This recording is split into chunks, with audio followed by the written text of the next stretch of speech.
Halo teman-teman, selamat datang kembali di channel GeoEdify. Di video kali ini kita akan membahas mengenai soal penalaran umum bab menarik kesimpulan gitu ya. Ini biasanya soal-soal penalaran deduktif ya. Kalau teman-teman suka jangan lupa di like dan di subscribe. Lalu kita akan masuk ke nomor satu. Biasanya tips dari saya gitu ya. Kalau soal kayak gini teman-teman baca dulu opsinya, pertanyaannya ya. Di pertanyaannya ini, berdasarkan paragraf 1, manakah simpulan yang tepat jika risiko terkena diabetes? Kita ganti warna ya. Jika terkena risiko diabetes dan kolesterol tinggi berkurang. Nah, di soal-soal kayak gini, teman-teman harus selalu perhatikan jika maka atau implikasi gitu ya. Kayak sebab akibat gitu ya. Kita cek di paragraf 1, katanya kan paragraf 1 ya. Nah, paragraf 1. Kita cek yang ada kata risiko terkena diabetes dan kolesterol. Kita cari. Nah, di sini kita nemu nih. Dan kolesterol tinggi pun berkurang gitu ya. Di sini. Terus kita cari. Ini sehingga itu umumnya kan ada penyebab sehingga akibat gitu ya. Sehingga ada akibatnya. Kita cari penyebabnya. Penyebabnya ini nih. Serat buah berfungsi menjaga kadar gula darah dan kolesterol dalam tubuh tetap normal sehingga risiko terkena diabetes dan kolesterol tinggi pun berkurang gitu ya. Maka ini yang hijau apa muda ya P-nya, yang hijau tua Q-nya sehingga risiko terkena diabetes. Yang ditanyakan ini si Q-nya gitu ya, premis keduanya ini premis satu ini premis kedua ya. Maka kesimpulannya tidak dapat disimpulkan. Kenapa? Sesuai modus ponens saja gitu ya, sesuai modus ponens bahwa jika P maka Q itu ya, maka premis keduanya P, maka jawabannya Q, itu ya kesimpulannya. Tapi jika premis keduanya merupakan Q, gitu ya, premis keduanya merupakan Q, maka tidak dapat disimpulkan. Itu nomor satu, jadi jawabannya yang E. Lanjut ke nomor 2. Kita cek lagi di pertanyaannya terlebih dahulu. Jika tidak terjadi keluhan berupa lemas, pusing, sakit kepala, atau haus. Kita cari teksnya gitu ya. Nah ini, keluhan berupa lemas, pusing, sakit kepala, dan haus. Kita cari penyebabnya gitu ya. Penyebabnya ada di sini nih. Saat tubuh mengalami dehidrasi, maka akan muncul keluhan berupa lemas, pusing, sakit kepala, dan haus. Terus kita bikin ya premis satunya itu P maka Q. Jika tubuh mengalami dehidrasi, maka muncul keluhan berupa lemas, pusing, sakit kepala, dan haus Q-nya ya. Premis keduanya itu yang ini, yang ada di nomor 2 itu, di pertanyaannya. Jika tidak terjadi keluhan berupa lemas, ini ingkaran Q dong gitu ya, karena tidak gitu, ada kata tidak, ada kata bukan gitu ya. Kita cek kesimpulannya sesuai modus tollens. Jika kayak gini, P maka Q, terus premis keduanya negasi Q, maka kesimpulannya negasi P. Maka ini juga negasi P gitu ya. Maka kesimpulannya itu tubuh tidak mengalami dehidrasi. Kita cari di sini di opsinya. Oh, yang ini nih. Yang A. Tubuh tidak mengalami dehidrasi gitu ya. Sejauh ini cukup mudah gitu ya soal-soalnya.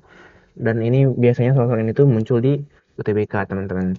Kita lanjut ke soal berikutnya.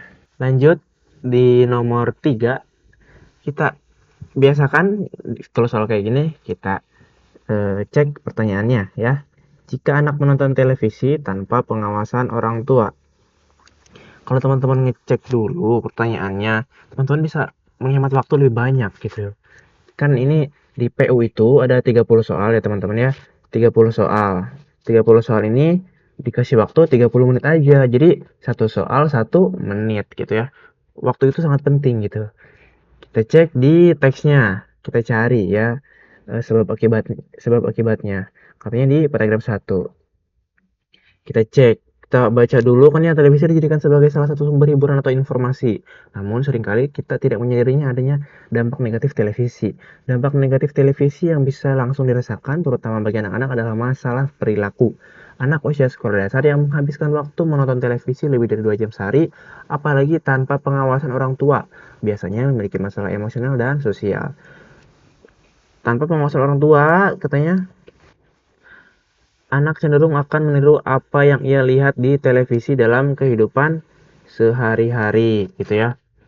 Nah, di sini yang hijau ini P-nya, yang biru itu Q-nya. Premis 1, premis 2-nya yang ada di soal. Premis 2-nya katanya apa? Jika anak menonton televisi tanpa pengawasan orang tua. Oh, itu P-nya dong gitu ya. Bisa dicek tuh yang hijau itu ya. Maka kesimpulannya sesuai modus ponens ya. Jika P maka Q, lalu premis keduanya P, maka kesimpulannya Q ya. Ini juga Q. Q-nya yang mana? Q-nya yang biru yang ada di atas ini. Nih yang ini ya. Anak cenderung akan meniru apa yang ia lihat di televisi dalam kehidupan sehari-hari. Maka kita cari. Ini bukan, yang C nih. Anak cenderung akan meniru apa yang ia lihat di televisi. Jadi jawabannya yang C. Kita lanjut ke soal berikutnya. Soal berikutnya, nomor 4 ternyata di bawahnya ya. Nah, manakah simpulan yang tepat? Katanya, cek ya di opsinya nih. Di opsinya, di pertanyaannya. Jika terjadi pertambahan ukuran minus pada mata yang telah memiliki mata minus. Di paragraf kedua. Kita cari. Pertambahan ukuran minus katanya. Nah, di sini nih ya. Ini minus pada mata yang telah memiliki mata minus ya. Gitu. Kita cek penyebabnya. Cari penyebabnya. Nah, sering menonton televisi katanya bisa menyebabkan problem jauh baik pada anak maupun orang dewasa atau pertamanya ukuran minus mata pada orang yang memiliki mata minus. Kita bikin premis-premisnya ya, kita rangkai. Yang hijau itu P, apabila sering menonton televisi gitu ya, maka dapat menyebabkan bertambahnya ukuran mata minus pada orang yang memiliki mata minus gitu ya. Premis keduanya ini, jika terjadi pertambahan ukuran mata minus, itu yang Q-nya ya. Nah, sesuai dengan modus apa nih? Modus ponens ya. Sesuai dengan modus ponens, maka kesimpulannya tidak dapat disimpulkan. Jadi, jawaban untuk soal nomor 4 tidak dapat disimpulkan gitu ya. Lanjut ke soal berikutnya. Nomor 5 nih, nomor 5. Kita baca lagi di pertanyaannya. Jika suatu wilayah tidak terjadi perubahan penggunaan lahan, penyempitan dan memperlambat aliran sungai, penurunan permukaan tanah, buruknya sistem drainase, atau kualitas air yang menurun. Kita cari di teksnya yang ada kalimat yang seperti ini gitu ya. Kita cari nih di teksnya mana ya. Nah, di sini perubahan penggunaan lahan, penyempitan dan memperlambat aliran sungai, penurunan permukaan tanah, buruknya sistem drainase dan kualitas air yang menurun. Kita cari penyebabnya. Penyebabnya itu katanya kita baca dulu ya teks yang paling atas gitu ya. Kalimat yang paling atas. Wilayah Jabodetabek memiliki kepadatan penduduk yang tinggi. Kepadatan penduduk yang tinggi ini katanya ada di Jakarta dan diikuti wilayah Jabodetabek lainnya seperti itu. Depok, Bekasi, Bogor, Tangerang, dan Tangerang gitu ya. Kepadatan penduduk ini maksudnya itu kepadatan penduduk ini tuh kepadatan penduduk yang tinggi ini gitu ya. Yang ada di hijau yang di awal-awal ini nih yang ini ya. Menimbulkan permasalahan katanya. Antara lain masalahnya itu tuh masalahnya yang biru si Ki ya. Ini kita tandai yang hijau itu P, yang biru itu Ki ya. Kita rangkai di sini. Jika P maka Ki ya, premis satunya, premis duanya itu yang ada di soalnya si Ki-nya ya. Oh, bukan. Bukan si Ki-nya. Ternyata di sini ada kata tidak. Nah, tidak terjadi. Jadi ini negasi Ki. Sesuai modus tollens, Kalau kayak gini, maka kesimpulannya negasi P gitu ya. Kita cari negasi P-nya berarti tidak terjadi kepadatan penduduk. Kita cari yang A, bukan ya. Yang B, wilayah tersebut tidak memiliki padatan penduduk yang tinggi. Nah, yang B cocok ya. Jadi jawabannya yang B. Kita lanjut ke soal berikutnya. Nomor 6. Kita cek dulu di soalnya. Jika orang-orang di Venezuela tidak mengalami kesulitan mendapatkan kebutuhan dasar, katanya ya. Kita cari di teksnya. Nah, ini. Orang-orang di Venezuela mengalami kesulitan mendapatkan kebutuhan dasar karena melemahnya mata uang mereka, gitu ya. Oh enggak, ini ada dua nih. Ini kebutuhan dasar karena katanya melemahnya mata uang mereka, gitu. Ini kalau teman-teman menemukan kata karena di sini ya, di sini kalau secara verbal gitu ya, secara bahasa penyebab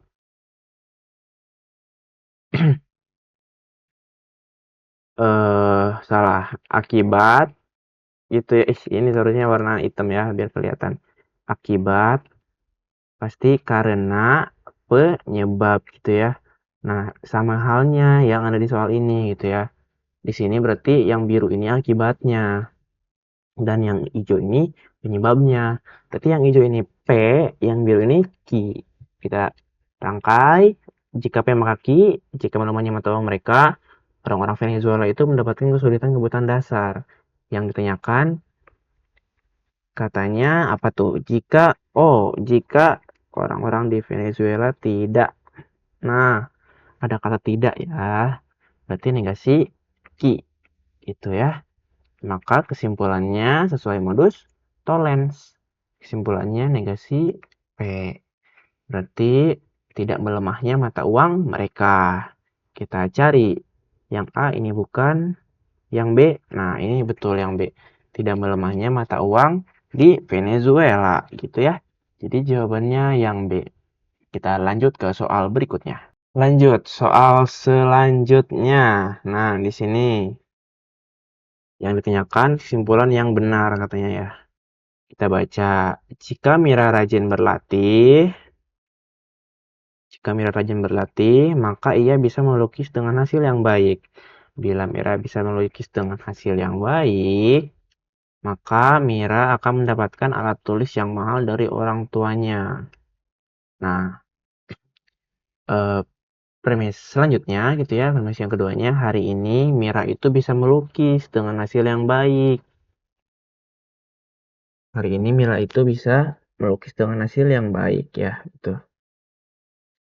Di sini kita bisa gunakan mulai dari sini nih, mulai dari yang ini, dari sini sampai sini untuk merangkai si premis-premisnya.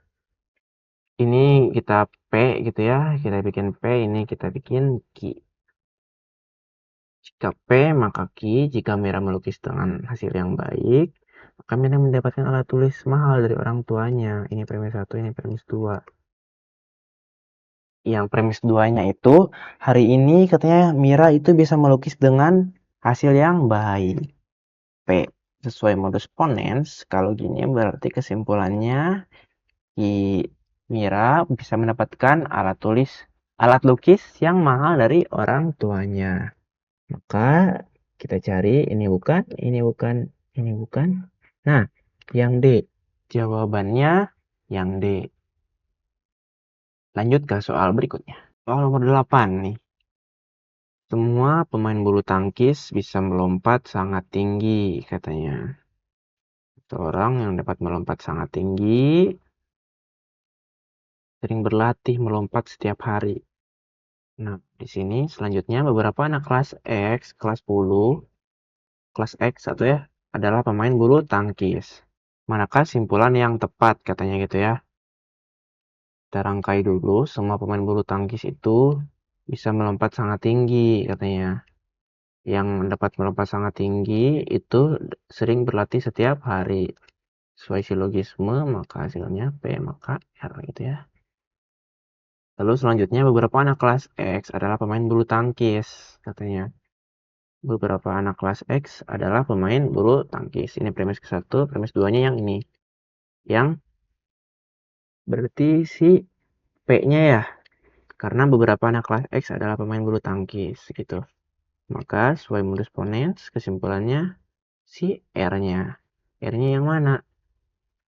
R-nya itu sering berlatih melompat setiap hari. Gitu. Kita cari. Beberapa pemain bulu tangkis tidak bisa melompat tinggi. Salah. Yang B, semua anak kelas X bisa melompat sangat tinggi. Salah. Yang C, beberapa anak kelas X sering berlatih melompat setiap hari. Nah, jawabannya yang C. Kalau kita cek yang D gitu ya. Ini teman-teman ada yang jawabnya D gitu. Semua anak kelas X sering berlatih melompat setiap hari. Yang ini salah, teman-teman. Kenapa salah? Kok bisa salah padahal sama kok katanya gitu. Nah, ada ini, ada semua. Kenapa salah? Karena yang anak kelas X ini yang main bulu tangkis itu cuma beberapa, bukan semuanya gitu ya. Jadi yang jawabannya juga beberapa gitu. Jadi jawabannya yang D. Nah, itu tadi kita sudah membahas soal pengenalan umum gitu ya. Yang ada yang mudah, tapi ini soalnya cenderung mudah ke susah sih. Tapi yang susahnya cuma beberapa doang, yang tadi doang ya gitu ya. Penempatan implikasi jika makanya gitu ya. Teman-teman kalau suka jangan lupa di like dan di subscribe. Dan teman-teman biar gimana sih biar lancar ngerjain soal, biar tahu ini tuh jawabannya apa, gimana ngerjainnya. Teman-teman sering latihan dan evaluasi gitu ya. Antara latihan soal dan evaluasi itu harus sebanding gitu ya. Jangan sampai teman-teman latihan soalnya banyak tapi evaluasinya sedikit gitu. Itu sia-sia gitu. Kalau teman-teman nggak evaluasi, teman-teman nggak bakal tahu salahnya di mana gitu ya. Oke teman-teman, sampai berjumpa di video selanjutnya. Bye-bye.